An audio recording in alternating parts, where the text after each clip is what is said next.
देखो, राहुल गांधी ने बार बार संवैधानिक संस्थाओं को धमकी दिया है। ये पहली बार नहीं है।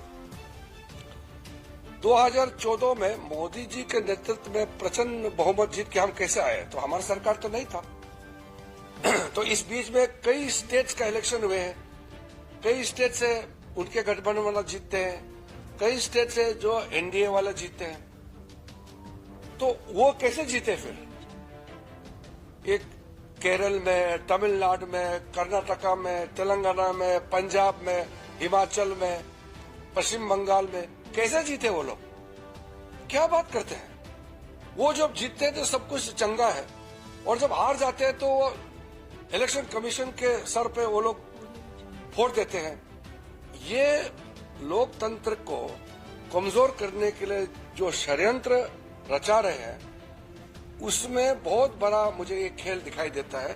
बार बार संवैधानिक संस्था को अटैक करना।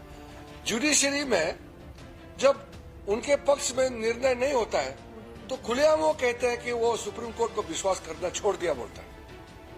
अब जब इसका पक्ष में निर्णय नहीं आता है चुनाव, फिर बोलता है कि इलेक्शन कमीशन जो है वो चोरी करता है।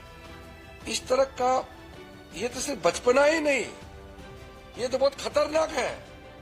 संवैधानिक व्यवस्था को चैलेंज करना, मतलब डिसक्रेडिट करने के लिए चुने हुए सरकार को, संवैधानिक संस्था को डिसक्रेडिट करने के लिए मैलिशियस कैंपेन जो चला रहा है, ये भारत के लोकतंत्र पर हमला है।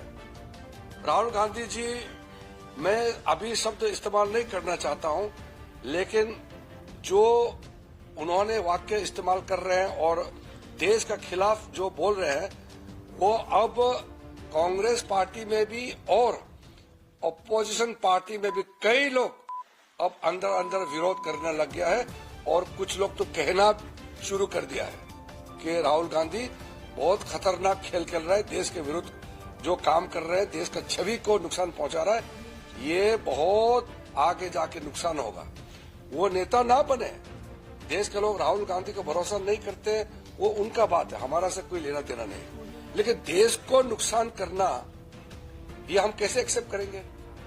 इसीलिए ये एलिगेशन लगाना बिल्कुल ठीक नहीं है। और जहां तक राज्यसभा का व्यवस्था का बात है, वो मैं फिर से आपको दोहराता हूं कि कोई भी ऐसा चीज नहीं होगा जो मेंबर का जो प्रिविलेज है, उसका राइट है, उसका नुकसान हो।